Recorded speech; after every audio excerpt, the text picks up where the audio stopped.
Bureaucrats है यहाँ के, वो ना फीस देते हैं मगर उनका हॉटलाइन अलग, उनके लिए पावर की कमी नहीं है। जो भी कॉलोनी है ब्यूरोक्रेटों की, उनको पावर रहता है 24 घंटा। पावर का वो जो बकाया था फीस का, वो उनके घरों का फीस बकाया था। बाकी जो गरीब तबका है, मिडिल क्लास तबका है, थर्ड क्लास तबका है, फोर्थ क्लास तबका है, सब फीस दे रहे हैं मगर पावर का ना। नवंबर को जो टावर गया था वो कल शाम को 5 बजे के करीब रिस्टोर हो गया।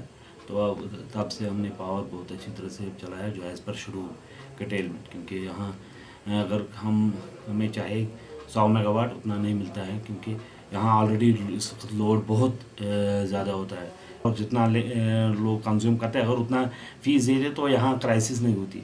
लोग भी उतना नहीं देते हैं, जो आपको पता है 360 रुपये 500 तो यहाँ है ही नहीं। 570 रुपये अगर कोई देता होगा, क्योंकि मेरे maximum consumer per capita consumer आता है 300 कुछ रुपये।